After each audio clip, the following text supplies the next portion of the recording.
என்ன ரெடி பண்ணிட்டு இருக்க? வெள்ளப்பா இதுக்கு அதிர்ஷ்டத்துக்குப்பா.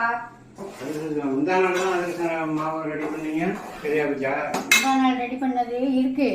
இது டக்குன்னு பண்ணி காலையில ஒருத்தவங்க ஃபோன் பண்ணி வளகாப்பான் அவங்க பொண்ணுக்கு. அதுக்கு அதிர்ஷ்டம் ஒண்ணு, முறுக்கு ஒண்ணு, 2 பாக்கெட் போட்டு கொடுக்கணுமா, அதுக்காக கட்டிட்டாங்க. அதுக்காக அதிர்ஷ்டத்துக்கு பாவுக்காக ரெடி பண்ணிக்கிட்டு இருக்கேன். இங்க வாங்கப்பா மாவு. நீங்க வெளியே போனோன்னே விஜய் விட்டு நான் இடிச்சுக்கிற சொன்னேன்.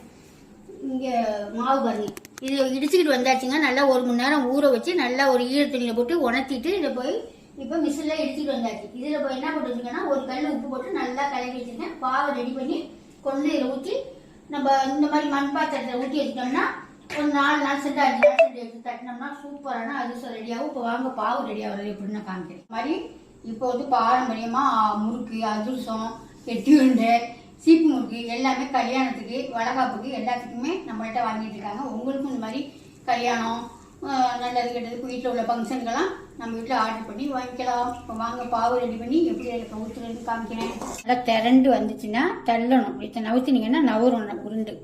அந்த மாதிரி இருக்கையில் நம்ம எடுத்து மாவில் சேர்த்துட வேண்டியதாங்க.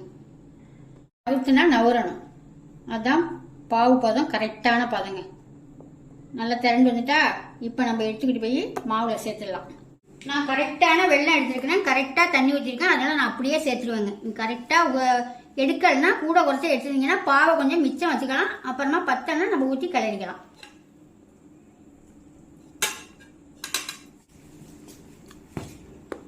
அவ்வளோதான். நல்லா டக்கு டக்கு டக்குன்னு கிளறி விட்டு ஒரு மண் பாத்திரத்தில் நம்ம மாற்றி வச்சுக்கிட்டோம்னா அதில் ஈரத்தன்மை நிறையா இருந்தால் கூட அது மண் பாத்திரம் இழுத்துக்கும். நம்ம ஒரு 5 நாள் செஞ்சு தட்டையில் சூப்பராக இருக்குங்க. அவ்வளோதாங்க. இப்படி கரெக்டான பதத்துக்கு வந்துட்டா சூப்பராக இருக்கு பார்த்தீங்களா?